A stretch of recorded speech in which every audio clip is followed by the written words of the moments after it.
Welcome to the Festival of Storytellers.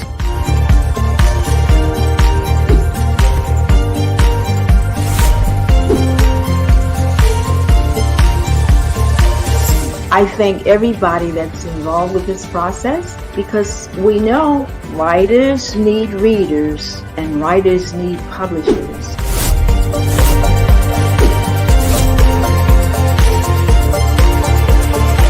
Experience is not about the publisher, it is about us, the authors.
Hello, everyone.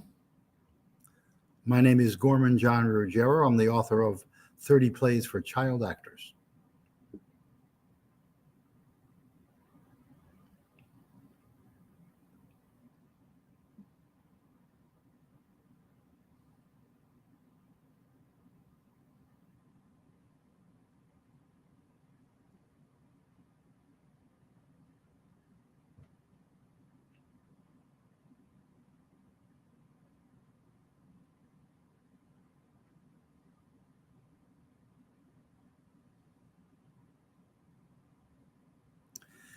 My book is a compilation of 30 of many more plays that I had written over a 40-year period while working with children in the theater, training them in communication skills.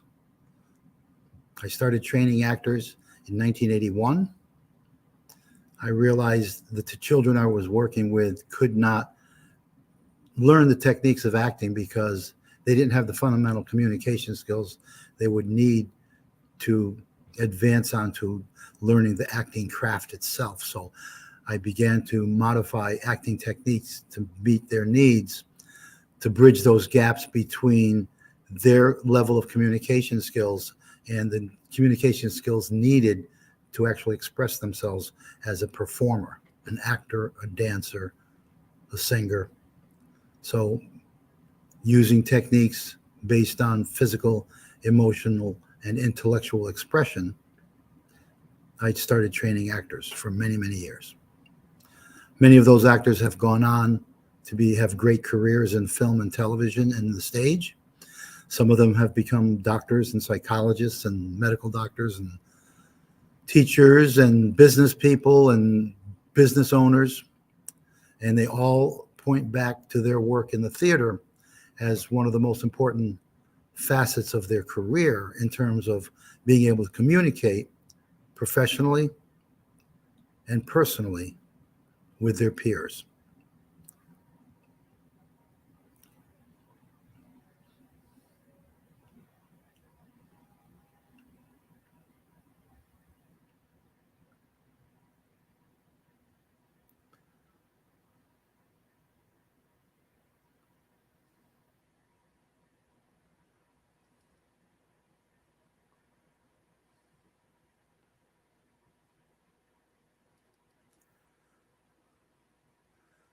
During the process of developing these plays, early on, I was training actors, and the parents and teachers came to me and said, "We'd like to observe your classes because we'd like to see exactly what you're doing with the children."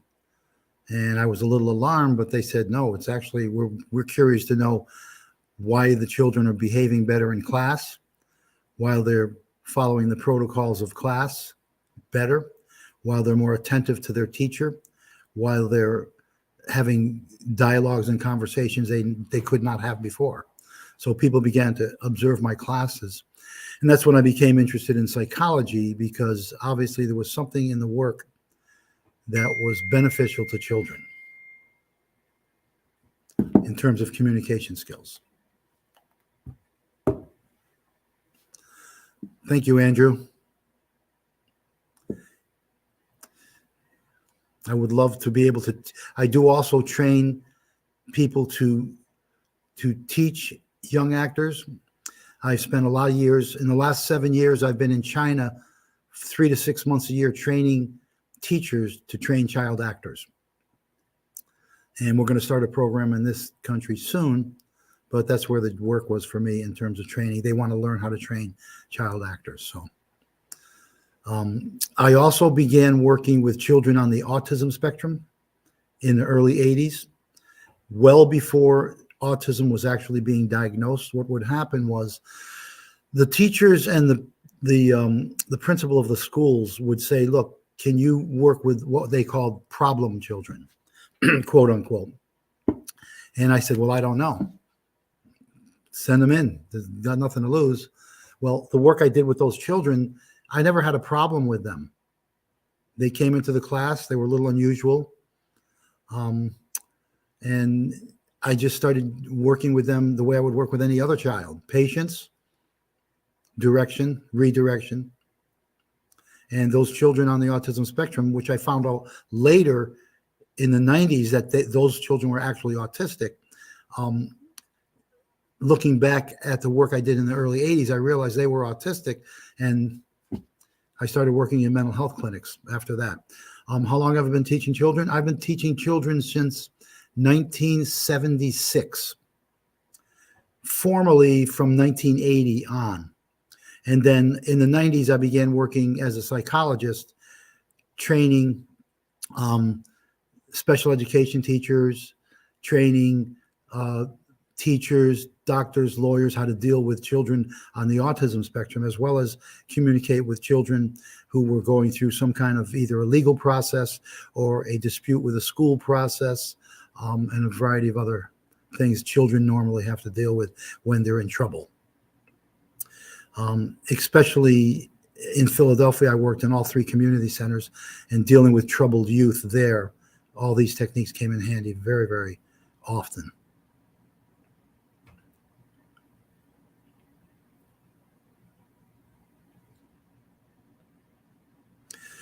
The work with children evolved into the point where I was writing technical lessons for people in psychology clinics, psychological services, children and youth services, schools, colleges, of course, elementary, middle, and high schools.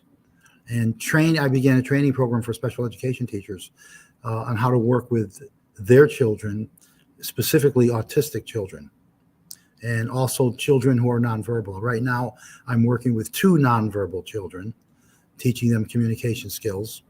And that's quite a challenge, but it's something that needs to be done. And the best people to teach communication are those people who study and practice communication. And I'm talking by communication, I'm not talking about written or intellectual communication only. I'm talking about physical, emotional, and vocal expression. These are 3 areas that need work to be worked on with children. That's a great question, Sandra. I have 2 children right now who do throw tantrums, although in the last 3 months they have reduced their extreme tantrums by almost 90% since I started working with them. The school was at a the school, they just couldn't deal with it anymore. How do I work with children who throw tantrums? Well, first we have to understand brain science. The work of my acting technique and the work I do with children, a lot of it has to do with understanding the workings of the human brain, and especially child development, the development of children's brains. So when an autistic child is throwing a tantrum, there's numerous reasons. Most often it's they're afraid, they can't communicate, they don't feel like someone's hearing them, or they don't get their way because they're spoiled. So some children, even though they're on the autism spectrum or they're Asperger's, in the early years, sometimes parents tend to give them what they want just to quiet them down and everything. That's one asset. Now, that doesn't mean that's all the time. That's one part of it that you have to separate out. You have to separate which is the part of the child that's the spoiled child, like any other child, and which is the actual autism diagnosis process that's going on. So when we talk about children throwing tantrums, basically, a lot of times, if it's an extreme let's just look at an extreme tantrum. Okay, what happens there in the brain is the children, it's what we call an amygdala hijack. The emotional part of the brain, which is controlled by the amygdala, which is millions of years older than the prefrontal cortex, the thinking brain. When the amygdala takes over the prefrontal cortex, no matter what you do, no matter how you talk to the kid, no matter how you engage with that child, you're not gonna get them out of that amygdala hijack. The most important thing you can do is step back and calmly say, I'm going to be here for you when you're ready to talk or interact. Just step away from them, because what you're doing by engaging them when they have one of these amygdala hijacks is you're just feeding that emotional content more. So it's like you just have to disengage in a nice way, letting them know, look, I'm here for you. I love you, but I'm just going to take a step over here for now. And when you're ready to talk, I'm going to be here for you. And then you turn away in a nice way. You don't argue with them. If you try to argue or yell or force a child having a tantrum, you're not going to win that most of the time. There's another technique I use that's really, really telling. I start imitating what the child is doing. I'm going to repeat myself. I start to imitate the tantrum that the child is throwing. Many, many times. In fact, a large percentage of the time, the child's going to look at you and start laughing. Why? Because that's going to break their whole process. They don't get that. I'm the one that's angry and crying. What are you doing? And a lot of times they're going to break out laughing. When that happens, you know that they are just falling into a pattern of tantrums when they don't get their way. And yes, that's part of the autism issue. But you can redirect them in a lot of different ways. A lot of times I just copy them. Anyway, go ahead. I have another question. There was a comment or a question. Oh. Yes, patience. Without patience, you cannot work with children or adults in any capacity. So, yeah, patience is everything. It's the gift I have. That's my greatest gift, is patience with children. But patience can be taught to teachers if they have an understanding of what actually the child is going through. Now, I'm working with some teachers right now, and they know that the child has issues. Some of the children that we're working with have issues, but they don't understand what's causing them, and that gets them frustrated. The worst thing you can do with an autistic child throwing a tantrum is to get emotional. And I used to tell the children, the psychologists I used to train, the young ones, I used to say, look, you have to understand something. When you're working with children on the autism spectrum or any other child that's getting upset, it's not in your interest to get involved. Now, that sounds terrible, right? But what I mean is it's not in your interest to get emotionally involved with the child. If the child's throwing a tantrum, you can't get angry. That has nothing to do with you. He's not throwing a tantrum because of you. If the child's starting to try to hit you or strike you, you can't get upset because they're not doing it for you or to get at you. So you have to dissociate yourself from that emotional content and step back emotionally, then you can deal with it in a calm way. And by modeling that calmness and patience, children usually come around. It may take a day, it may take a week, it may take months. Eventually they come around to your way of dealing with each other. Very important. Good point.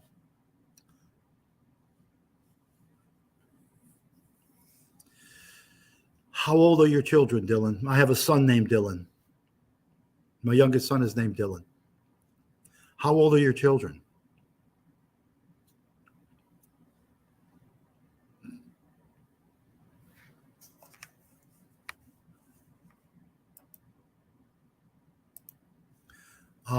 Did Dylan hear me? What ages are they? 10 years old and below. Okay, so you got your hands full. And are they boys and girls? All boys, all girls? Or is there a mix?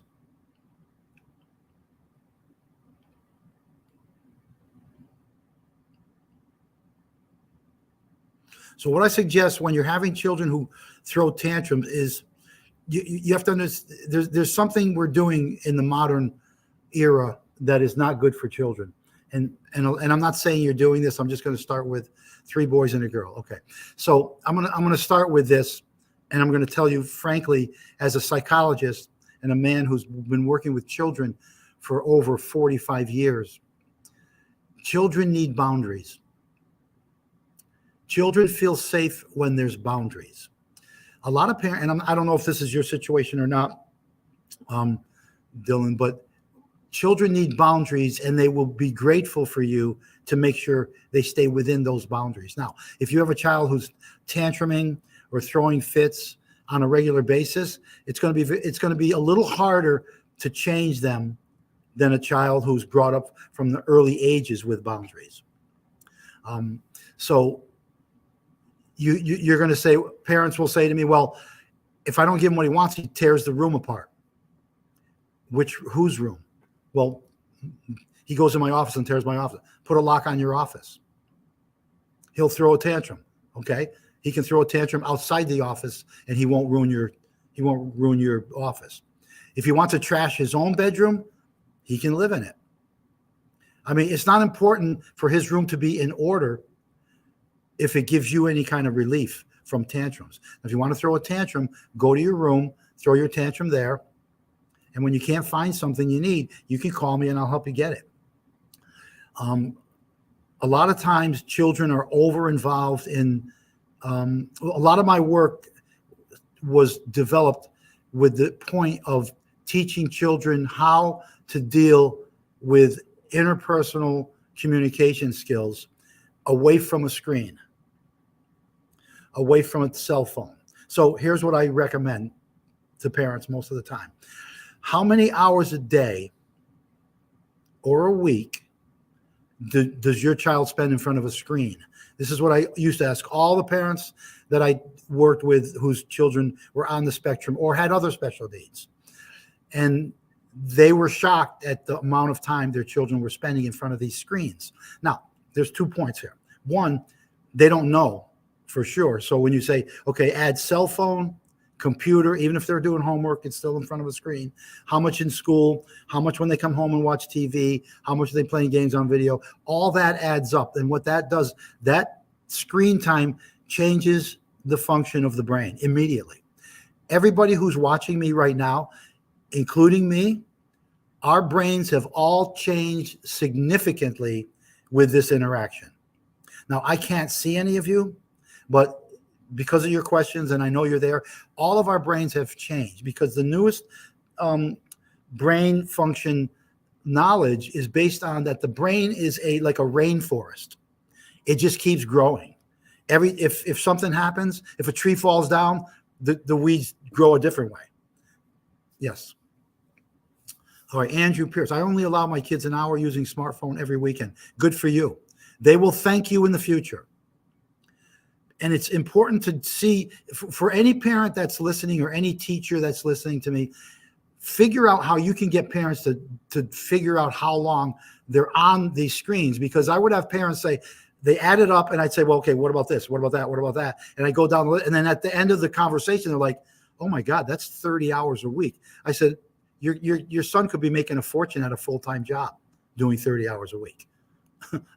I mean, I know 40 hours a week is a full-time job, but 30 hours a week for a child is a really big full-time job. They could be so much more productive doing other things. So it's important to get a grip on that. How does that relate to tantrums? If they're throwing tantrums, probably a lot of it is, I mean, how much are the tantrums linked to screens, cell phones, video games, and then separate that amount of time out and see what's left for them to throw tantrums about. And then you can deal with that in a different way. Does that help at all? I'm open to any questions or critiques or feedback. Now, the way I use these plays, a lot of the plays were written specifically, most of the plays are written specifically for children, not specifically for children with special needs, but they're written for children who need to learn communication skills, who need to interact with other children in a way where they can live in a civilized environment. And civilization is based on how do you treat other people. Has nothing to do with politics. It has nothing to do, it has nothing to do with interpersonal relationships is what civilization is based on. Everything else, politics, educational, sports, all that, that's not the key. The key is interpersonal relationships and how you develop those as a child. Thank you, Jill. Appreciate that.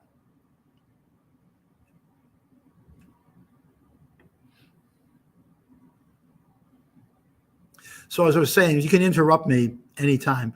So I was saying the plays were written for children in mind. So most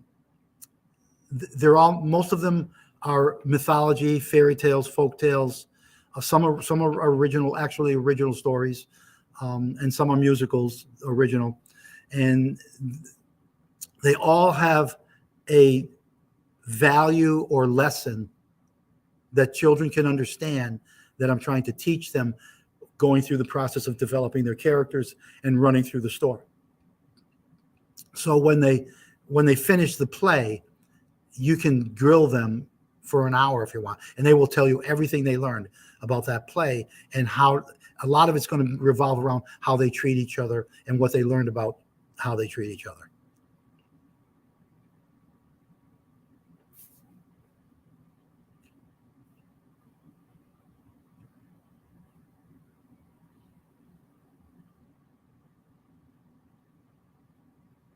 So currently I'm working with, Tyrion Banks. How long did it take for you to complete the book? Okay, so good question. Thanks, Tyrion. Is that Tyrion? I hope it's Tyrion or Tyrion. Forgive me if I misspell that. Wonderful name. So this book was in the works for over 40 years because what I would do is working with children. I was very, very busy working with children, working in the theater, doing all kinds of things. And I would write the script for the children. We'd produce the show, and then I'd throw it over my shoulder, basically, in the corner, and start working on another piece. And 30 of these 30 plays are not even half of the ones I have, but they're the ones I think were the most useful for this book. And so they've been in work for over 35 years. 40 years. And it took me 2 years to compile the ones I wanted and edit them and then get it to a publisher and then re-edit. There's some flaws in my book. I'm not going to deny that in terms of typos and things. And you know what? The plays still work, even with a typo. The kids love pointing out my typos during the work and the rehearsals. That's one of their favorite things. Mr. Ruggiero, you spelled this wrong. I'm like, I know, but did you get my point? Yes. I said, well, correct it in the script and put it on a list so I can, next time I retype it, I get your notes. So that gives them a lot of help. They love that. So like 35 years in the making and probably about 2 to 3 years from the decision to put a book out till the publication.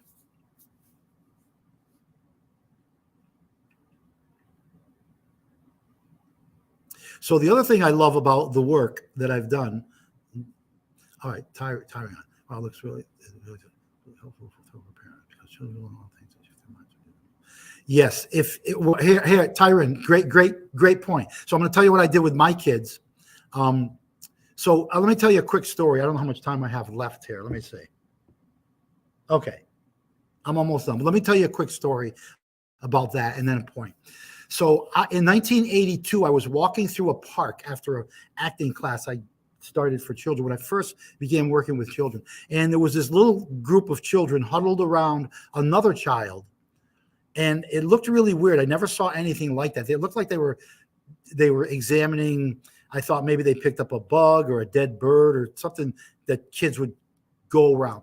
Anyway, when I got to them and looked at them, they had one of those little Game Boys, and they were all mesmerized on this one boy's Game Boy. And that struck a chord with me that I'll never forget. And I thought, oh my God, this is the future. And that was in 1982. So I wrote a play that's turned into a full-length musical about that effect of technology on children. So that's my story. And then the other thing is, if you can, what I did with my children is we used to read Shakespeare out loud. We read these plays out loud. If you can get a group of the family members on a night, like you're playing games, and get a 2-minute play and give everyone a part and let everyone read their part, the kids that can read, you're going to be amazed at how much they love that and have fun acting it out. And it could be if you have, let's say you have a game night or you have a Christmas party. You say, okay, guys, everyone has a script. We're going to do a 2-minute play, a 3-minute play, a 5-minute play, and you hand it out to everyone, give everyone their parts, and let them act it out. It's great fun, and everyone can act. Even if they're not acting great, they can still act. In fact, children are the best actors you're ever going to find, and I'm sure everybody who's a parent here knows better than anyone else how great an actor their child is, especially when they want something or don't want to do something. So somewhere along the line, adults lose their ability to play. That's why we call them plays, because they're for play. And I hope this session helped you folks. Anybody has any more questions, I'm certainly happy to answer them. You can also go to I think I have a site here, I'm new to this, where people can ask me questions, and I will certainly be happy to answer any questions or criticisms or advice, whatever you have to say. Yes, I think I'm on tomorrow at 7 again, Tyree. Oh, so your name is spelled a little differently now. Tyree. Okay, so I guess this must be the misspelling, maybe. So yeah, I am going to be on tomorrow night at 7. I'm on every night at 7 for the next week, I think. I might be able to show a video of some of my work in China one of these nights, and I think you'll find it absolutely fascinating.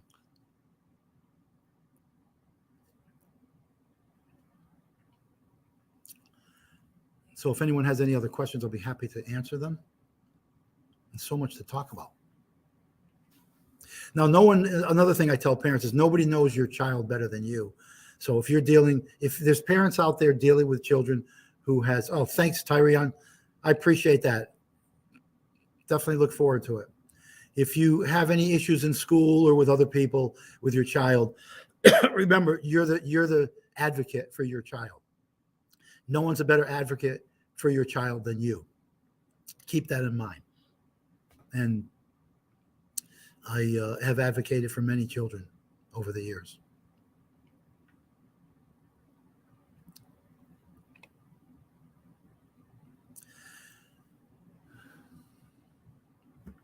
So if there's any other questions, or I'm glad everyone showed up and heard me. I really appreciate it very much. I'm up in the Adirondack Mountains where it's going to go down to 4 degrees tonight.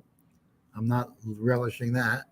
However, it was a beautiful day today.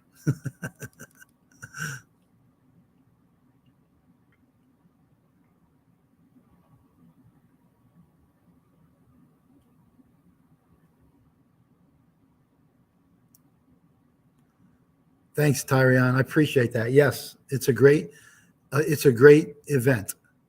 Certainly, you're going to meet people you've never met before.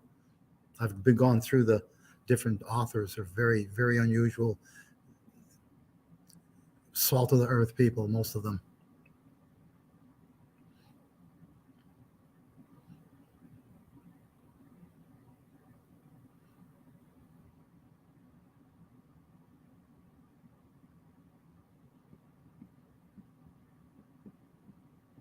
So in any case,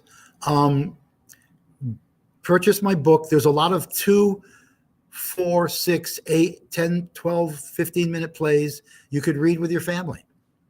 I mean, teach your children communication skills. You'll be surprised how much fun you can do with it by yourself. You don't have to be an acting teacher. You can ask your children to teach. How would you act out this part? You're playing this animal. How does that animal move? How does that animal sound? 10-year-olds will love it. 12-year-olds, 15, I have never met a child who did not like to act once they got involved. So if you have children who are shy or reticent, these programs are awesome for them, those kids. Because what I would do if I had a child who was shy or reticent, I would say, you don't have to do anything right now. You can just sit and watch. In fact, I'll tell you what, why don't you help me watch? And if you have any comments to make on the other children's acting, I would very much appreciate it. And no sooner did they start observing and giving me information and responses about the other kids acting, next thing you know, they're in there doing it themselves. Very shy children. And I was a very, very shy child myself. Never opened my mouth until I was 2 years old, 3 years old. So these kind of communication skills programs can move a child's professional and personal communication skills further along than they would have without this kind of process. I also recommend dance, singing, music, any of the arts, for the most part, expressive arts specifically, will help these children develop better professional and personal communication skills. Excuse me.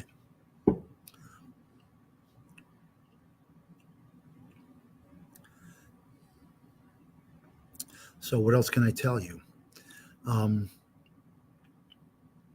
Over the years, I had one child who on the autism spectrum, and he is now a producer in his own right. He was a boy who had serious physical restrictions. His muscles were always tense and he was always stiff and everything. And during the work, and we do a lot of physical work in my classes. So there's a lot of movement and dance and stretching and yoga techniques. And over the years, he started to loosen up and become more flexible. And now he's been producing his own shows since he was 16. So let's see what we got here. I got a message. Oh, okay. That's not who I thought it was. Anyway, I thought that was one of the producers here. So that young man is now a producer in his own right. A boy who could hardly talk. He was so shy and restricted.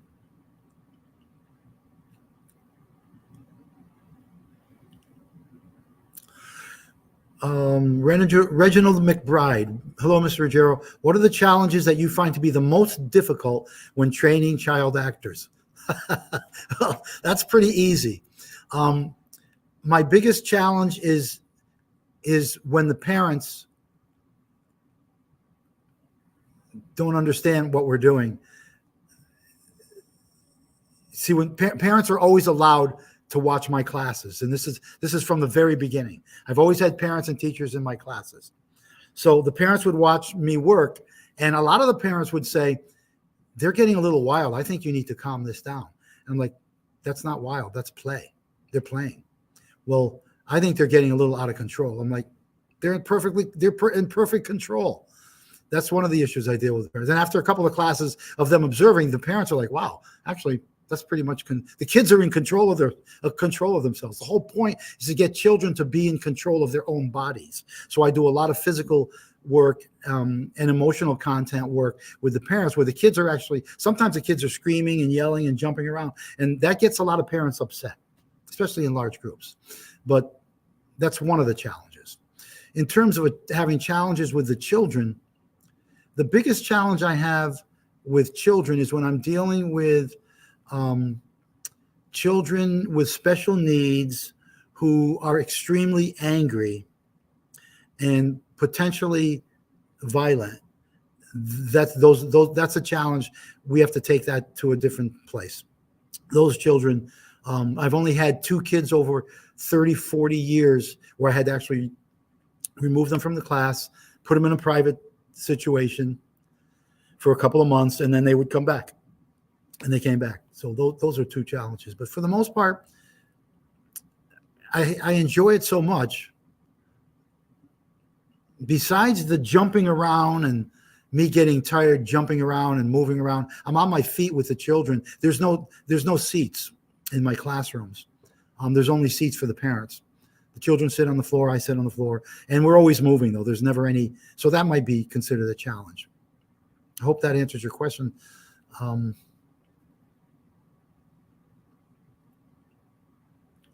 To give some insight.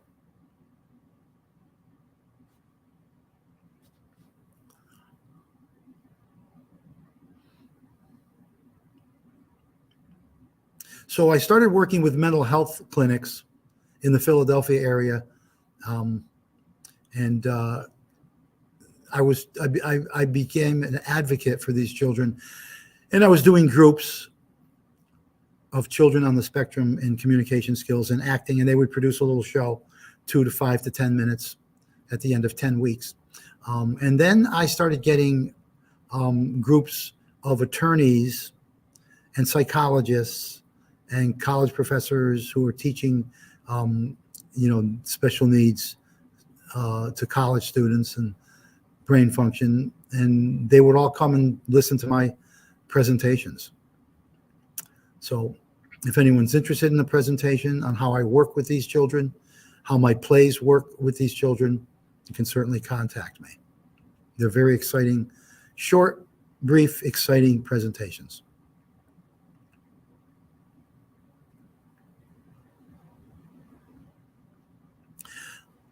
So this week I think I'm gonna come back with a video of one of my programs in China that may give you a little more insight into the excitement of this kind of process. It's a 6-minute video. And in it, I explain what happens through the process. So just so you know, I think I'll do that. I can probably do that on Wednesday. Make a note.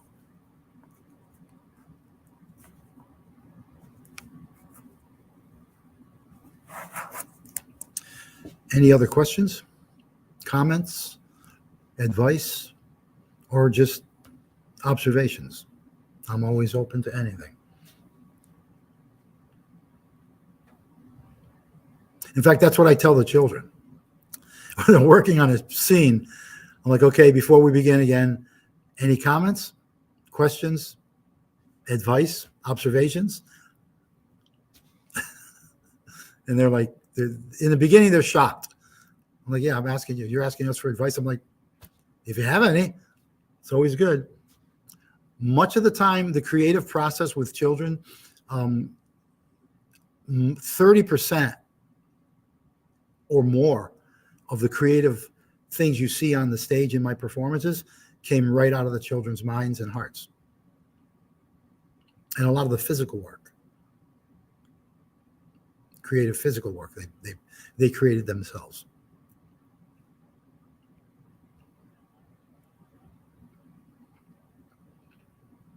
Now, if you're interested in any of my work as an adult actor, I have 2 films out right now. On Pureflix, there's a film called Calf Rope, and there's a young actor in there who's a brilliant young actor, and he's won many awards with this film. And then my next film, which is on the festival circuit right now is called Night Voices. And that's also a young teen. Does a brilliant job of acting in that film with me. And that's also winning many awards on the festival circuit. So there's plenty of work in the future in film for some of these young actors. I've taken some of my actors from my theater program over the years, especially my youngest son and his friends who were in the program with him. And they went to China and produced shows time after time, full-length musical productions and acting and theater. So we're always moving around. So if you have any comments or questions, feel free to contact me through this site, and I'd be very happy to answer them.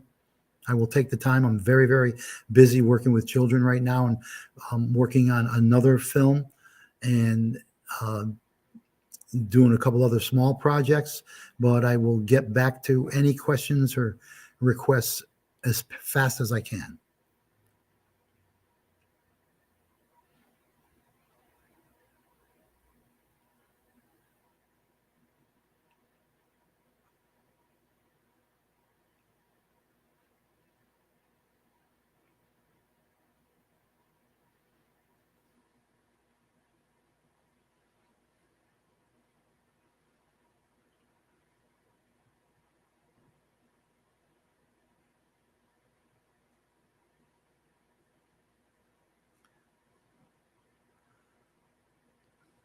Okay, well, anybody have any other questions, comments? Let me know.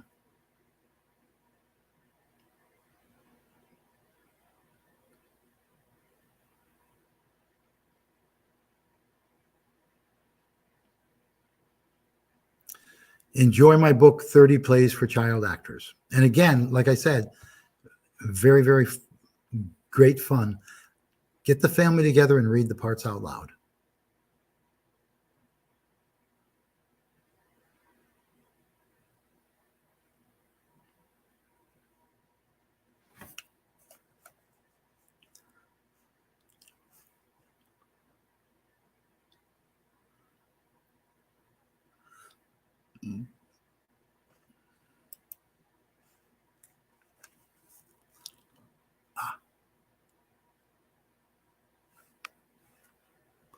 All right, folks, thank you. I overstayed my time, and I thank you all for your great questions and your viewing this cast, and have a great day. Thank you so much.